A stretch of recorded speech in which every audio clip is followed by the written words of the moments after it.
Nice and close? Okay.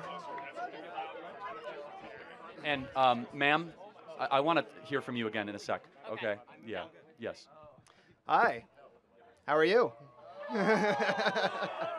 So earlier, I heard you call Washington a den of thieves, which I fully agree with. Keep in mind, I'm going to preface that immediately. Don't agree with Democrats. However, I want to know from you, and I want to get your opinion on why is Donald Trump any different from all the other thieves that are in Washington right now, looting and pillaging the earnings of the working class? It's a good question. First of all, he cut your taxes. Number two, he made it easier for you to own a home. Number three, we had no new wars, which I'm sure you care about. So this is important. He actually starved the beast of the military-industrial complex. Starved it, Yeah, really? yeah. Did Russia invade Ukraine Yeah, they did. under Trump? Well, no, but they were Okay. probably going to do it anyway. Yeah, exactly. They've had a Did- very big blood and soil thing going on in Russian Well, politics but hold for a on, no, while no, this is now. important. Let's talk about this Kinda logically. it was kind of coming. So under Bush, Russia takes Georgia. Under Right. Obama, Russia takes Crimea. Under Biden, Russia takes the Donbass. Why is it that they didn't do anything for 4 years under Trump? I thought he was a Russian agent. Well, I don't agree that he's a Russian No, agent. no, no, for sure. I'm just being sarcastic, saying why is it for 4 years Russia stopped all of their incursions when under Bush, Obama, and Biden it was a all-you-can-eat buffet in the Russian hemisphere? Probably something relating to Russian politics. I'm not sure. I'm Okay, not well no, but versed this is on the point, subject. is that the answer is that Trump was a peace president, unlike the den of thieves that are currently running this country. I don't know if I would call a peace president someone who drops a Moab to kill terrorists in, where was it?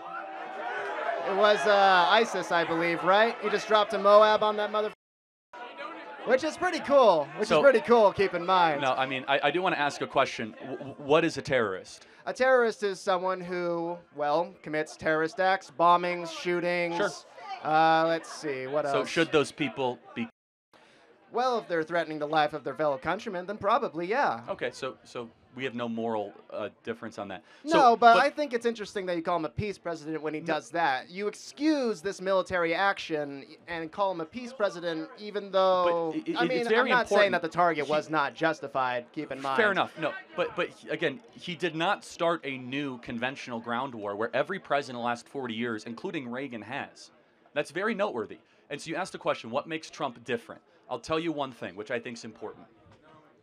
If Trump was like all the rest of them, they would not have impeached him twice, indicted him 4 times, and he would not have to survive the assassination attempts that he has. There's something different about Trump because he threatens to expose and uproot the entire cabal and the cartel that has been making everybody in this audience poorer and them richer.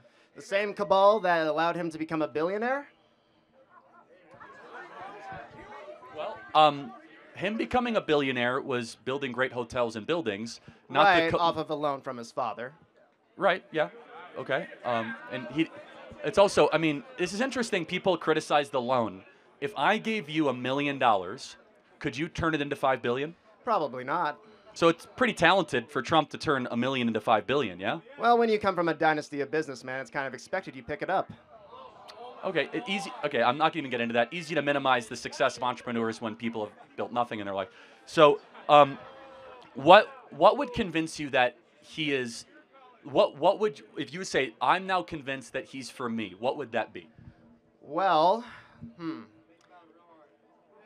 Well, if I wanted him to be for me, I would probably want him to make college free. I think it's ridiculous that we have to pay for a higher education in the first place. So wait, hold on. Yeah. Guys, it's really... You asked me. You asked me. No. I'm not Whether or making fun. not I'm trying my to calm interest down the in crowd, lines. actually. I'm trying to... So by free, you mean that somebody else pays for your college?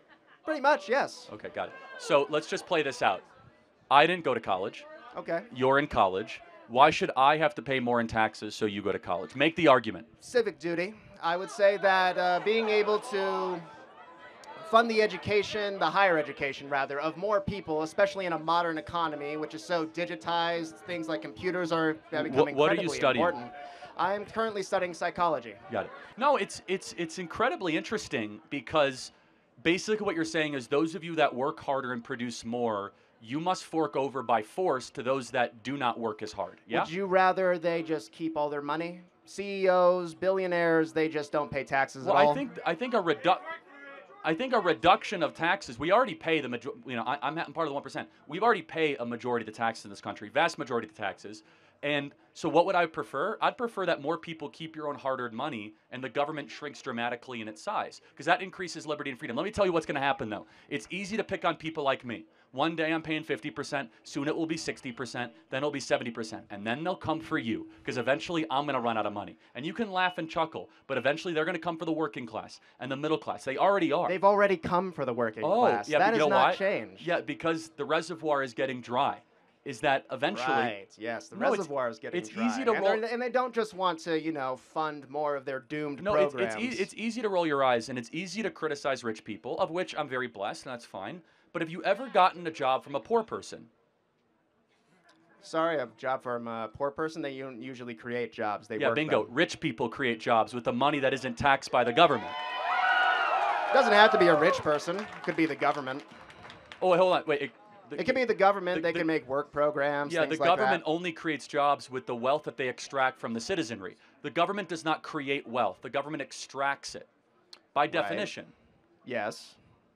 So therefore, what I'm saying is that if everyone here wants jobs, it's easy to pick on people like me. It's easy to say, you got to pay more, you got to do more. What is hard is actually to have a mature argument rooted in liberty, saying you can earn a vast majority of what you could keep a vast majority of what you earn, and that we're going to increase freedom and liberty so that you can actually one day be in the 1%. Yeah, but when you talk about small governments, like what programs will have to be sacrificed? Will it have to be food stamps, Medicare, Medicaid? Well, how about one we child can tax agree credits? with? Sending money to Ukraine. Sending money to Ukraine? We should Yeah, stop sending. $200 billion should not be sent to Ukraine. Yeah, I don't really agree with imperialist wars. I agree. So there we agree with something. Of course. Yeah, there's tons of duplication, waste, fraud, and abuse. We have trillions of dollars of unnecessary spending.